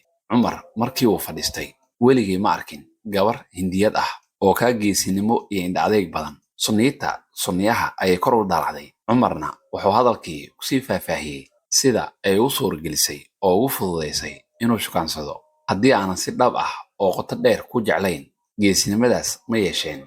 weligay nin baad jeclaanaysaa isma odhan. ma aqaano, wax iga xoog badan ayaa si ii jiitay oo igu kaa tolay, ayay tiri sunniita. cumar oo ay indhihiisa jajabnaan ay ka muuqato ayaa si kal iyo laab ah u yidhi, waa aniga qofka qalbigayga oo dhan kugu doortay, laakiinse soo kuma muuqato in xiriirkayna ay dhibaato inooga imaan karto. waan ogahay, ayay tiri sunniita iyada oo weliba shaah caddays ah fiiqsanaysa. mar kale sidaan fudud iima arki doontid. aabbahay weligii iima oggolaan doono inaan baxo. anjali ayaa ila qorshaysay fursaddan maanta, haddii kale dadkaygu iima oggolaanayaan inaan kula kulmo. sunniita murugada wejiga cumar ka muuqato ayay u fiirsatay.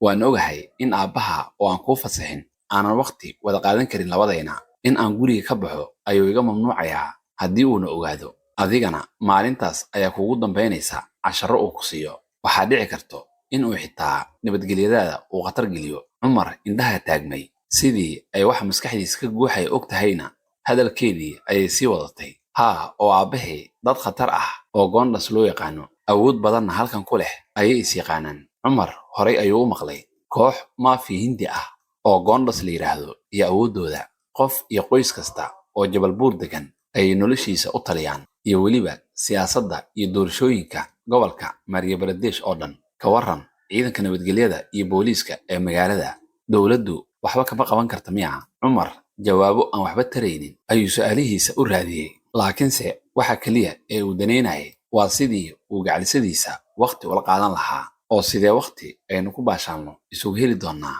sidaas ayuu weydiiyey. waa in aan si fiican isku sii baranaa maadaama aan hadda isku cusubnahay. sidaas ayuu raaciyey. dhab ahaantii ma garanayo. sunniita oo aan wax hal ah u muuqanin ayaa ugu jawaabtay, waxa keliya oo aan hubaa waa inaan ku jeclahay ilaa maalintii ugu horreysay ee aan ku arkay.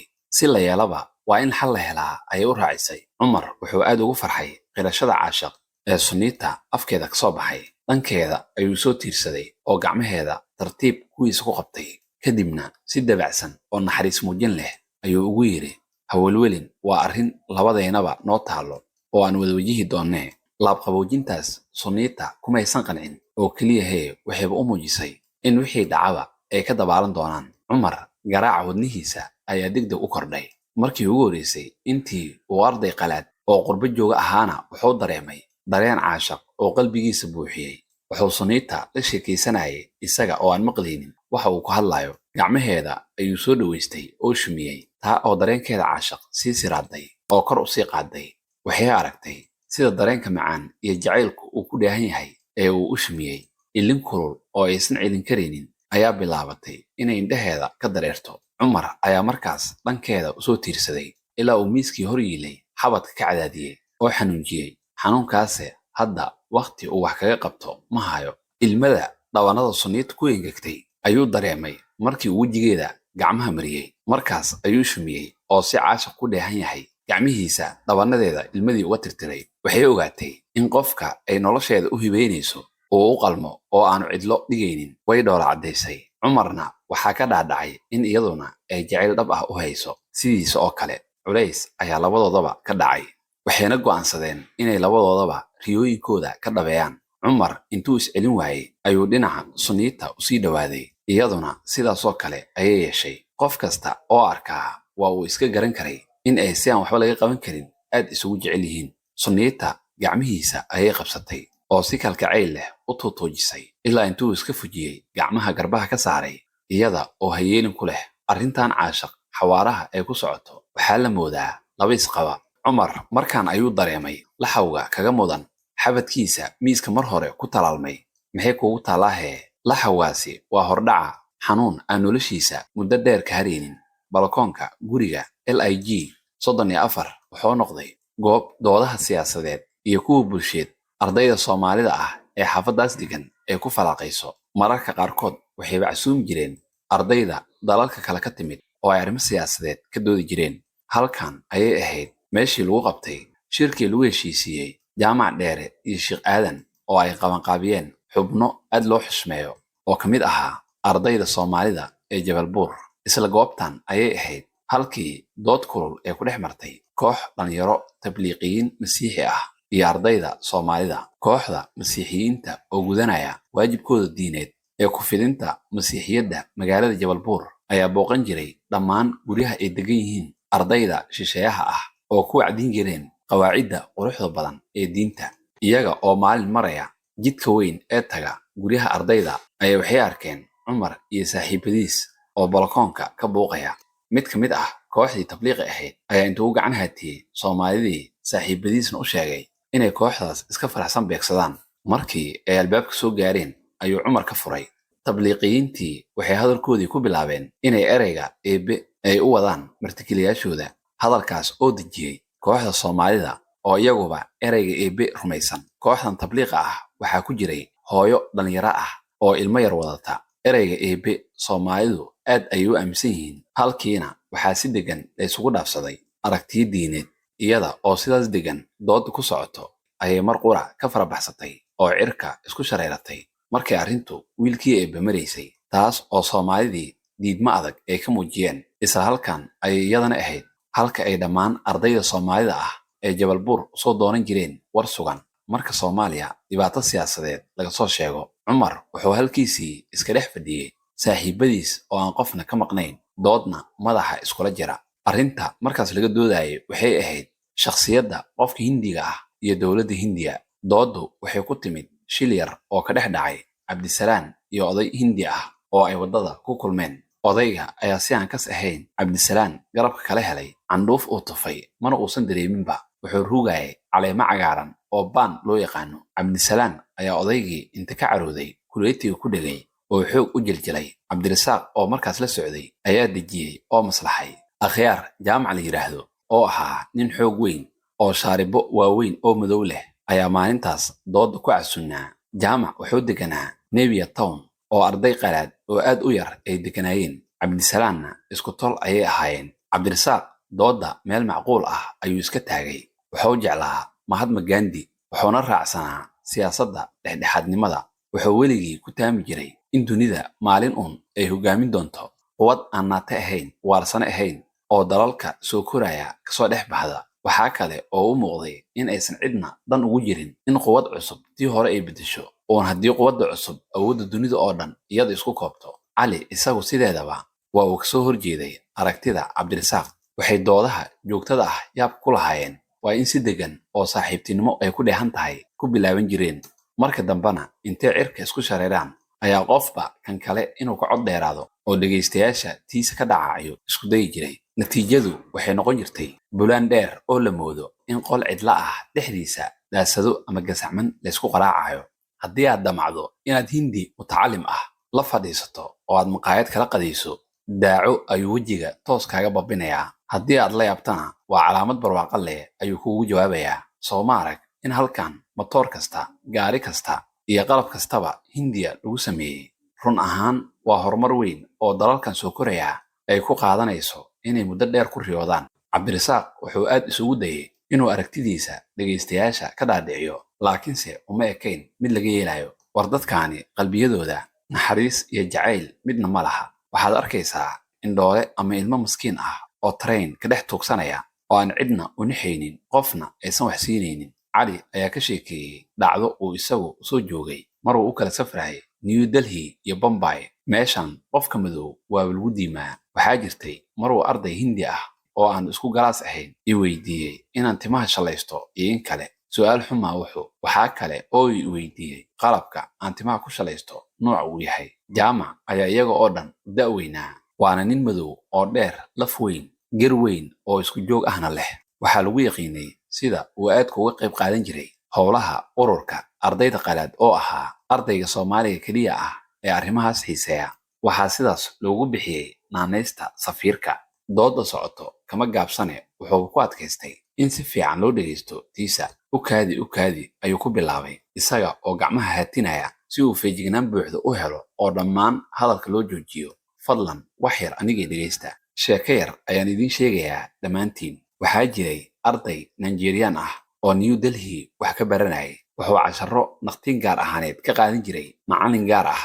macallinkaas ayuu maalin kasta guriga ugu tegi jiray si uu casharada ugu soo jilciyo. maalin maalmaha ka mid ah ayaa isaga oo sharaxaadda macallinkiisa dhegaysanaya gabar reerka ugu yarayd oo macallinku dhalay soo ag joogsatay oo si fiican u daawatay ardaygii Nigerianka ahaa. timihiisa ayay jaleecday oo iyada oo faraxsan ku booday. timihiisa ay intay labada gacmoodba isugu geysay damacday inay fujiso. macallinkii gabadhii ayuu ku qayliyey oo isku dayay in uu ka celiyo halka hooyadeed iyada oo aan far u dhaqaajin. meel halkaas ah qosol la dhacday.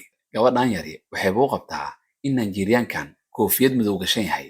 intaas markuu sheekada marinayo ayuu qof kastaa qosol la dhacay. sheeko anigaan idinla hadlaya igu dhacdana aan idinkaga sheekeeyo. cali far xooggan ayuu shafka isaga muday. aniga iyo Suudaani aanu saaxiibanahay oo soconno waddo ciriiri ah oo suuqa dhex marta bartankeeda ayaanu aragnay dad badan oo waddada dhinaceeda xoonsan.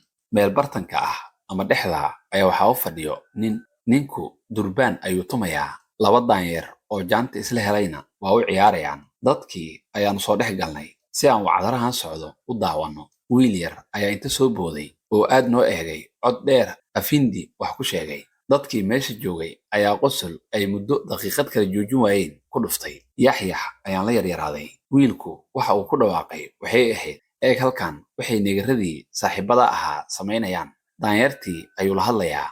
Cabdirasaaq in badan ayuu aamusnaa oo doodaha si dulqaad leh u dhegaysanayay. markii intii kale hadaladoodii dhammaysteen ayuu kansho helay oo uu ku hadlo. wuxuu aad ugu dheeraaday wanaagyada iyo dhaliilaha Hindiya iyo dadkeeda. wuxuu ka bilaabay asaasyada hoose ee dhaqanka iyo siyaasadda Hindiya oo ku xijiyey arrinka ku saabsan dadka sii tirada badanaya ee Hindiya. haddana isaga ayaa isugu jawaabay taageerada uu u hayo dalalka Hindiya iyo Masar ay ka mid yihiin. waxay dadku u taageeraan hadba cidda tabarta yar. ayuu la xiriiriyey inay tahay dadka oo iska jecel inay dalalka yaryar uga heliyaan dalalka waaweyn. marka laba qof oo midna aad u xoog weyn yahay midna aad uga tabaryar yahay ay legdamaan daawatadu kan tabarta yar ayay u xagliyaan oo ay taageeraan. Marka ay dalal isqabtaanna waa sidaas oo kale uun. Dadka dalalka tabarta yar kasoo jeedaan waxay sida caadiga ah ay taageeraan dalalka kale. Marka ay dal tabar yar iyo mid xoog weyn ay isqabtaan, waxaa kale oo uu rumaysnaa in haddii Shiina iyo Hindiya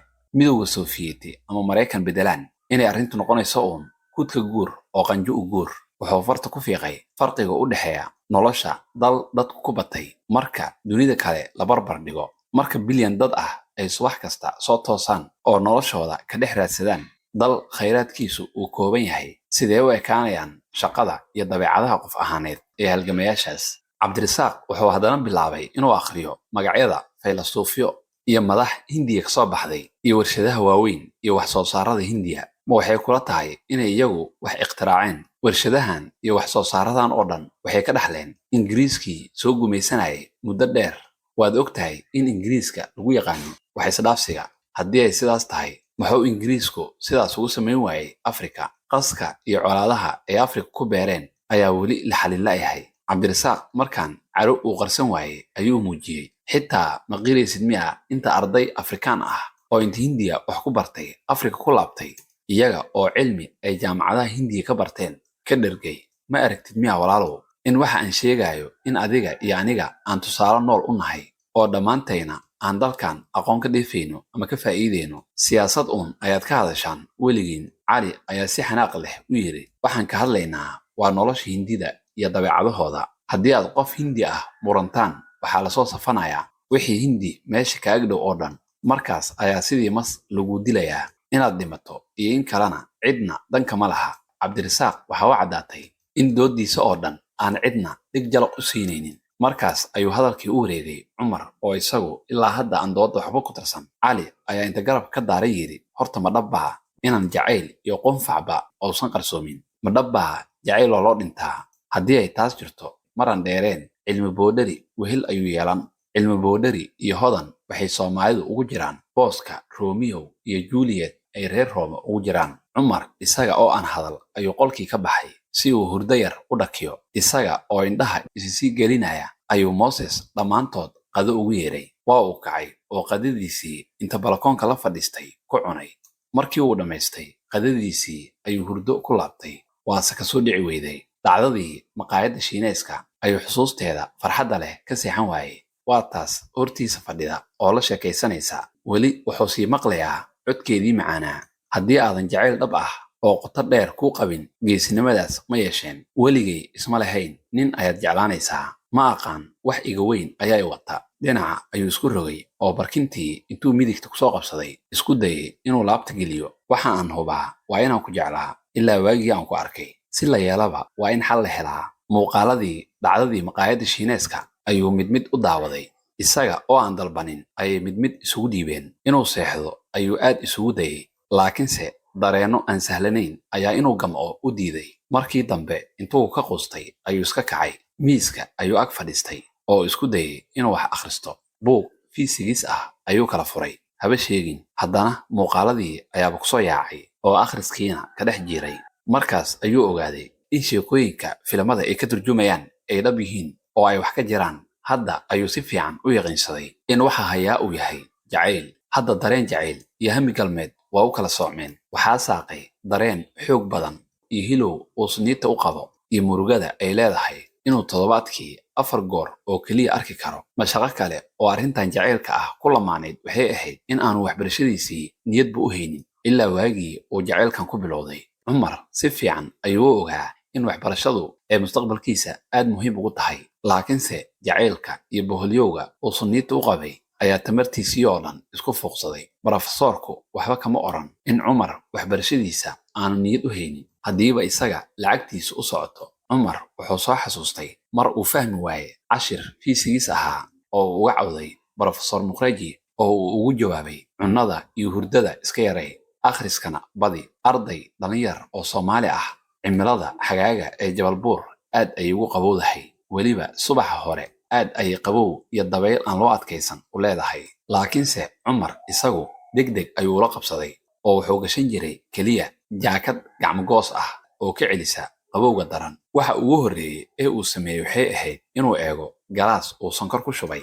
sonkortii ayuu koob ku shubay oo saxan biyo ka buuxaan dhex qotomiyey. waxaa mar kasta dhibaato ka haystay quraanyo xanaaqsan oo sonkorta kusoo yaaci jirtay. maalin kasta iyaga oo safaf isdabagaardinaya u socoto ayay gurigiisa kusoo ururi jireen. si kasta oo uu isaga celin lahaa waa uu yeelay. xataa sumo kala duwan ayuu ku buufiyey, laakiinse waxba kama tarin ciidankii quraanyada. markii dambe ayaa fikrad aad u wanaagsan soo dhacday. sonkortii ayuu galaas ku shubay oo afka ka daboolay, kadibna wuxuu dhex qotomiyey saxan ballaaran oo biyo ay ka buuxaan, si haddii quraanyadu usoo yaacdo ay ku adkaato ka gudbidda biyaha iyo inay gaarto sonkorta. marka cadowgu uu ka quusto sonkorta ay iska kala tegayaan oo gurigiisa uga baxayaa. isaga oo aad ugu qanacsan qorshaha difaaca sonkortiisa ayuu si fiican u seexday. markii uu aroortii soo toosay, wixii ugu horreeyey ee uu fiiriyo waxay ahayd xaalka saxankii sonkorta.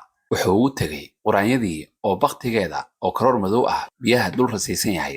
intuu qoslay ayuu saxankii sidiisa u daayay si quraanshada kalena u arkaan oo ay cashar ugu noqoto. xoogaa kadib ayuu koobkii dabool ka qaaday oo gudihiisa eegay. misabayaab wuxuu ka dhex arkay xabad quraanyo yar ah oo hees iyo ciyaar ka dul tumanaysa fudadkii sonkorta ahaa. si reerayn leh ayay sonkortii baashaal ugu qaniinaysaa. cumar intuu qaando soo qaatay ayuu quraanyadii halganka ku guulaysatay fud sonkor ah la soo qaaday si aanu dhaawac u gaarsiinin. qaandadii ayuu miiska la saaray oo jid ay marto u banneeyey. wuxuu isku dayay inuu ogaado sidii ay xabaddaas quraanyada ah sonkorta kusoo gaartay. dhammaan saaxiibadeedna halgankii ugu dhinteen. quraanshadaas ayaanka leh waxay ahayd tii ugu dambaysay ciidanka. markii intii badnayd ee kale ku yaaceen sonkortii oo ay biyaha ku hafteen oo ay iyagii dul martay, waxaa dhici karta in saaxiibadeed caajisley doqon ah ku caayi jireen. oo mar dambe ayay timid iyada oo bakhtiga saaxiibadeed ee daadsan intay soo dul martay sonkortana sidaas kusoo gaartay. in saaxiibadeed biyahaas ay ku baaba'aan ayaa iyada fursad u noqotay. cumar intaas ayuu meel kusii qortay oo uu dooda maanta balkoonka ka dhici doonto usii diyaarsaday. dhacdadaas iyo dhab ahaan sida loogu adeegsan karo siyaasadda. waa axad maalintu. farxad iyo raynrayn ayaa qalbiga cumar buuxiyey. ma ahan oo keliya inay tahay maalin fasax toddobaadla ah, ee waa maanta maalintii ay suniita cumar u ballan qaaday inay gurigiisa ugu imaanayso iyada oo kaligeed socota. wuxuu filayay in saacado yar kadib ay suniita iyo isagu isku keliyeysan doonaan. taas ayuu cumar sugi la'aa. wuxuuna bilaabay inuu daqiiqadaha tiriyo ilaa saacaddu ay 10 saac oo galabnimo ku dhacday. waxay leeyahayd inay muddo caadiga ka baxsan ay ku qaadatay gaaridda saacadda.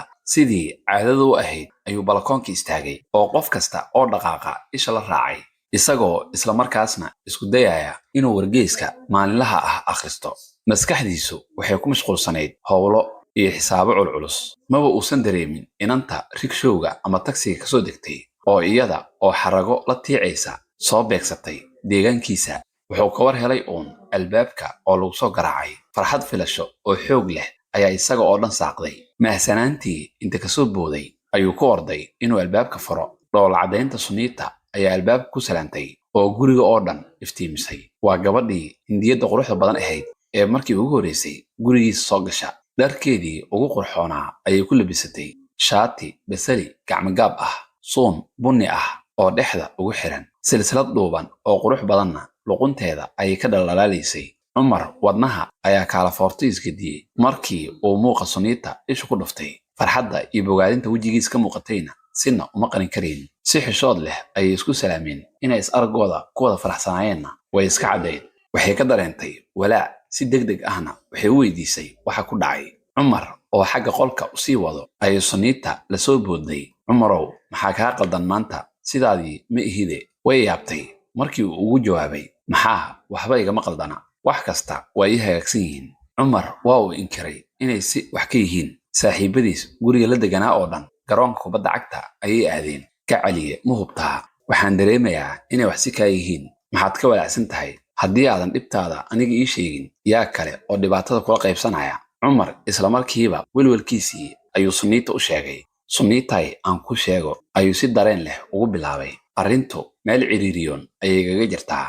maxaa yeelay jacaylkaagu waa ii muhiim oo nafteyda oo dhan ayaa ku tiirsan. waxaan ogaaday inaan aad kuu jeclahay. waxaan ka baqayaa inaan mustaqbalka ishanan weyno. allah, waan ogahay.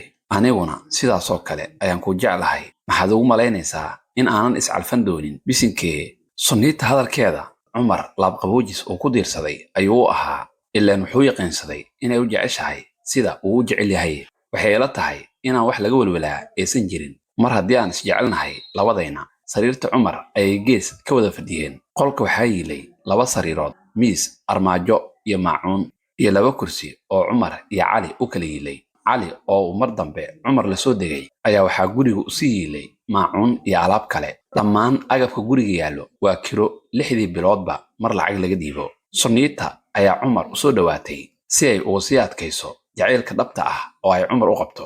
waan kuu ballan qaadayaa cumarow in aan weligay jacaylkaaga joojinaynin. waan ogahay inaad ka fikirayso kala duwanaanshaha inoo dhexeeya, laakiinse xal uun ayaan heli doonaa.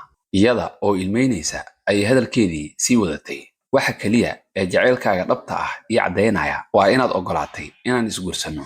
cumar dhab ahaan ma uusan garanaynin sida uu ku go'aansaday inuu suniita guur ka dalbaday iyo goorta ay dhacday. taas qalbigiisa ayuu ahaa kan go'aanka kama dambaysta ah u gaaray. suniita aad ayay ula cuslayd arrintaasi. niicaw qanaacad ayaa dhammaanteed martay. soo hadalqaadidda ereyga guur ayaa u ahayd warkii ugu wanaagsanaa ee ay abid maqasho. waxay sii sawiratay iyada oo lebiskii arooskeeda xiran oo saaxiibadeed u sii galbinayaan guriga cumar.